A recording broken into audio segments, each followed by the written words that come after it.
Бәріңе салам. Адик кезет арнасына қош келдің.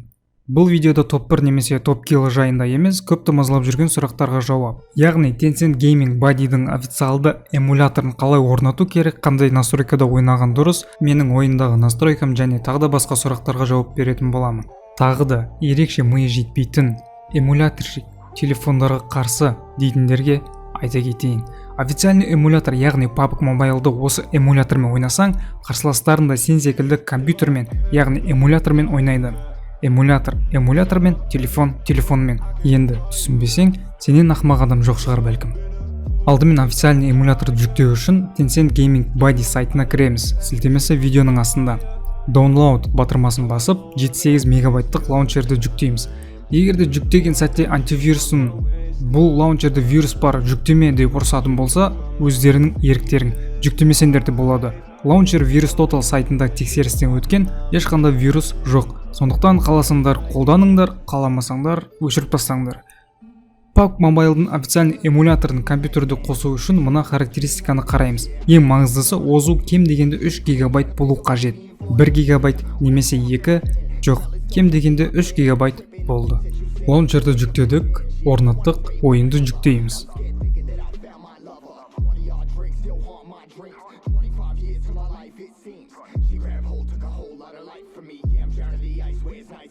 Жүктеп болғасын, жоғары оң жақтағы 3 сызықты батырманы басып, настройкаға кіреміз.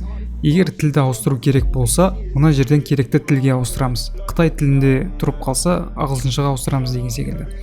Келесі engine, аудармасы движок қой енді. Егер ойын қосқанда қара немесе сары текстуралар пайда болатын болса, онда сенің видеокартаң DirectX 10-ды қолдамайды дегенді білдіреді. Басқа сапсары немене тұрады? Еще біз адамдармен атсамыз ба, бірдеңкесі бар еді ғой. 58 адам деп тұр ғой. Мына нұсқалардың бәрін эксперимент жасап көргенім дұрыс. Бастапқы күйде смарт мод тұрады. Әрқайсына қойып тексеріп көріңдер, қайсысында ойын жұмыс жақсы істейді, соны таңдаңдар. Компьютерлерің слабый болса, келесі настройканы қоюға кеңес беремін. Сглаживанияны өшіріп тастаймыз. Память егер қанша керек екенін білмесеңдер, автоға қойыңдар. Процессорды да авто, качество ең азына қоямыз. Бұл минималды настройка, егер компьютерін әлсіз болса, слабый. Ал мына настройкалар қазіргі сәтте менде осы эмуляторда тұр. Сохранить батырмасын басамыз, толықтай эмулятордан шығамыз, мына жерден.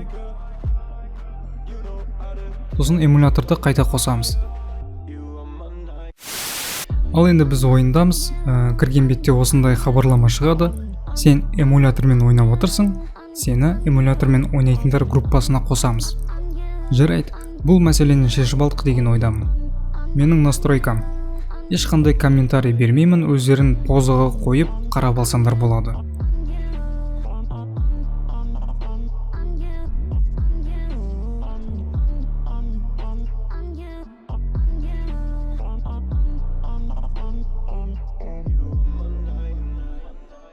Графика жөнінде тоқтала кетейін. Графика менде максимумда, FPS егер экстремальныйда тұрса 60 FPS, ультра 40, высоко 30, средний 25, низко 20. Фильтрға келсек, мен реалистичныйға қойғанды жөн көремін. Прицел мына жерден ауысады. 2x, 3x от бедра дейді, белден дәл дегенде.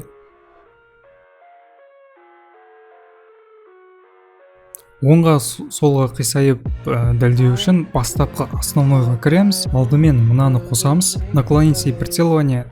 Сосын Q мен ені басқан кезде бірден дәлдейтін болады. Егер қаламасаңдар, өшіріп тастаңдар. Барлық сұрақтарға жауап бердім деп ойлаймын, және осы сұрақтарды комменттерде қайта жолықтырмаймын деген үміттемін.